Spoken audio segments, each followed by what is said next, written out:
I will miss you too.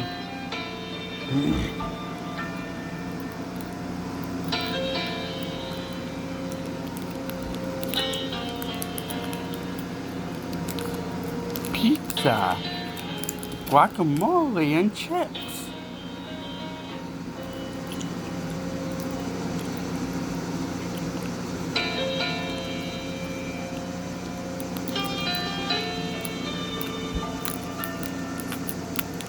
I made a bad choice this year.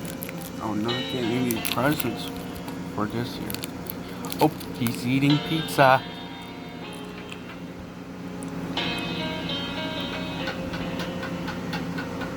Burgers.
Для вас идет до.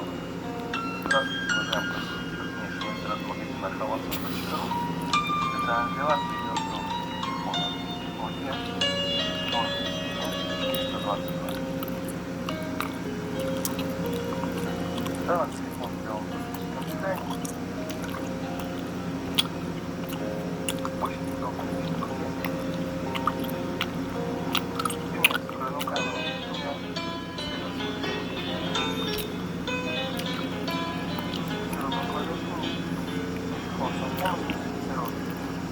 Работает с двумя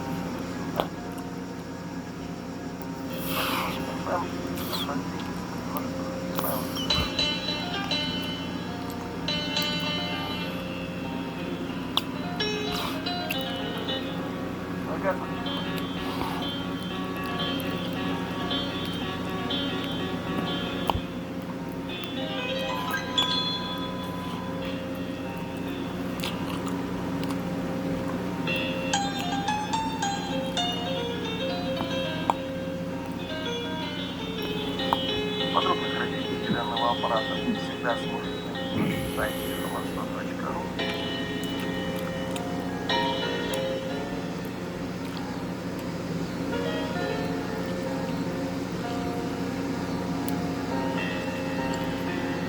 Это был Евро, специальный конечно, Халасов.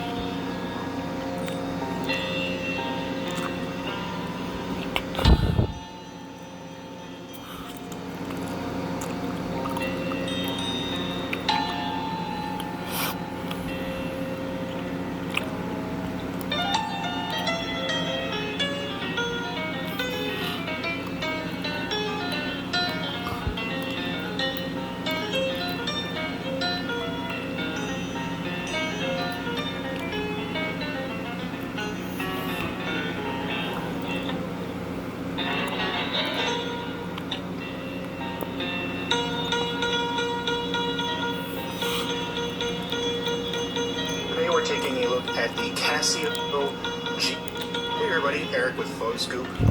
Today we're taking a look at the Casio G1 Commando, a brand new ruggedized Android handset for the Verizon Wireless Network. You can see we've got a pretty substantial phone here. It's exceedingly thick and heavy and protected. You can see it's got just a really thick and strong build, and it was built to take a beating. Going around some of the phone's features, it has a 3.6-inch display on the front. We've got 4 capacitive buttons here to interact with the Android user interface. On the left side of the phone, we've got a volume toggle here at the top, a dedicated G's Gear application launcher there. We've got contacts for a dock, and we have the power button here. Nothing on the bottom. And on the right side, we have 3.5mm headset jack up here, covered by a hatch. Micro USB port here, also covered by a hatch, and then a dedicated 2-stage camera key. On the back, you can see the camera. This is a 5-megapixel camera with a flash, quite an insanely bright flash, I might add. And there's nothing along the top. So this is a substantial and rugged handset meant to withstand the environment. Can take a beating and it survives moisture and dust, shock, vibration, and extreme temperatures. So this device is running Android 2.2, so let's zoom in and take a little bit of a look at the software. One of the first things you might notice is that the Commando uses Bing for its search engine, and we've got a compass widget here. Hey guys, you're watching phonearena, and this is Ray.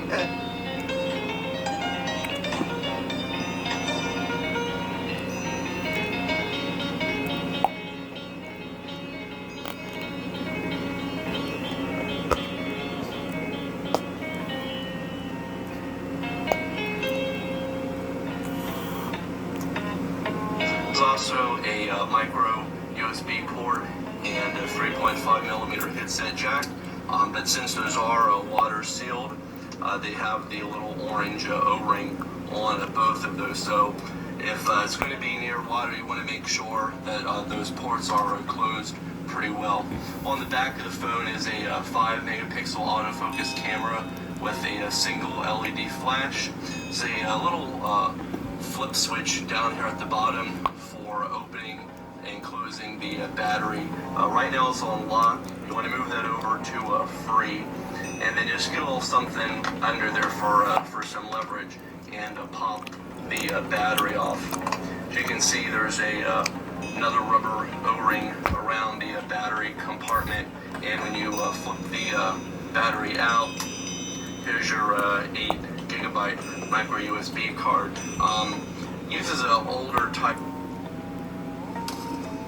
Hey guys, John B here from phonearena. Right now we just got in the Acer Iconia Tab A200. Just going to do a quick unboxing and also hands-on the device, show you what it's all about. Motorola Zoom, and even the most recent one. Hey everyone, it's John Velasco with phonearena. Today I'm just doing a video review of the Acer Iconia Tab A500. It's an Android 3.0 honeycomb device, and it follows in similar fashion to other honeycomb devices that we checked out, such as the Motorola Zoom, and even the most recent one, the T-Mobile G Slate. But the unique thing about this one is the fact that it's priced affordably, starting at $450 for just the 16GB model. Surprisingly, the Acer Iconia Tab A500 is a little bit larger than the Motorola Zoom, despite it sharing the same size display at 10.1 inches.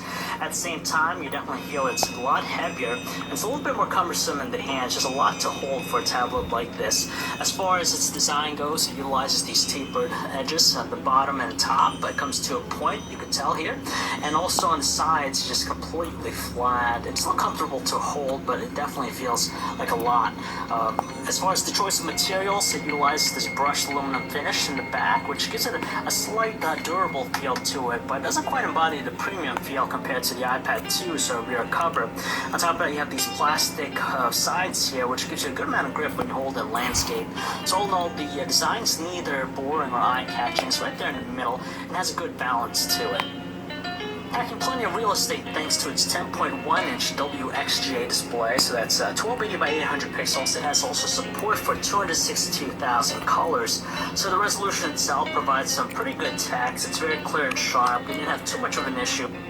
Pretty good. It doesn't crackle or sound strained at the loudest setting, but still lacking some bass to its tone. Naturally, you've got the stock gallery app to browse through your photos, but the Nemo player has its own one as well. So when you click on it, it shows you your photos. It's categorized by date. So when you select one, it just shows you in a typical grid-like fashion, and from here you can just quickly scroll through them, just like you normally would. On top of that, there's also a separate photo viewer. It's called the Photo Browser 3D. Basically allows you to use these gestures with your hands and tilting patterns to allow you to browse through your content here. So for example, let's quickly show you. So you can tell here it has a really nice book-like effect to it when you're just when you're scrolling through all of them. And you can even hold your hands. You hold it on both left and right sides, and from here you can quickly just turn the page over if you want to, or go back. It has that.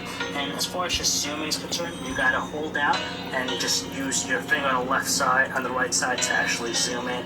Instead of using a pinch gesture, but we still prefer the pinch gesture for zooming. Finally, you've got the video playback feature of the Nemo player. So when you select it, it's going to give you all the available videos on the tablet itself. With the web browser's performance, the fact that it just seems to lock up and randomly just force close every now and then. There's something really great with the images taken by the tablet's 5-megapixel autofocus camera, just because in outdoor conditions, it just has a light amount of detail with it. The colors look a little bit on the drab side, and on top of that, it just has an overall muddy appearance. Indoors, low lighting conditions, it does an okay job as well. A little bit of a graininess, of course, fine details lacking. The LED flash does an okay job as well, but it does tend to make the shots look overexposed. It's almost hard to imagine how some tablets can get away by saying that they have the ability to shoot in 720p, while in fact the quality is very subpar. And the same is true here with the Acer Iconia Tab. The quality at 720p recording.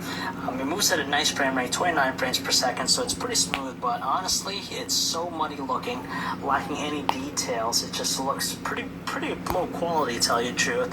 On top of that, the audio recording is on the muffled side. As I mentioned already, the tablet has a standard USB port, so you could increase its storage capacity by putting a flash drive in there. At the same time, it does supply power, so you could charge up devices on the go. On the other side, you have a micro HDMI out port, which is nice just because you could output 720p videos to your television set. On top of that, you can have also a mirrored experience as well. If you're into sharing content, you could use the Media Server app, which basically is like any other DLNA service out there. We're actually pretty content with the battery life of the Acer Iconia Tab A500. It's only a Wi-Fi tablet right now, no 3G connectivity, so it's not going to drain as much battery life. So after fully charging it, we managed to get a solid 2 days of normal usage, which should be more than plenty for most people out there. Sure, there might be still some bugs with the Acer Iconia Tab A500. It might not take the best photos and videos, and it might not also be the most stunning looking tablet that we've seen, but the biggest thing about it is the fact that it's priced at $450. You get a large display, 10.1 inches, just like the Motorola Zoom, 16 gigabytes of internal storage, Wi-Fi only model. Of course, the $450 price tag of it is definitely one of the biggest things to stand out, and honestly, for $450, which is priced lower than the iPad 2 and any of its competitors, it's a pretty good value overall, just because the Android 3.0 honeycomb experience is pretty tight. That's pretty much what we've seen out of the other previous Android tablets that we've checked out thus far. So if you'd like to learn more about the Acer Iconia Tab A500, or for all latest cell phone reviews, news, specs, and information, you can check us out at phonearena.com.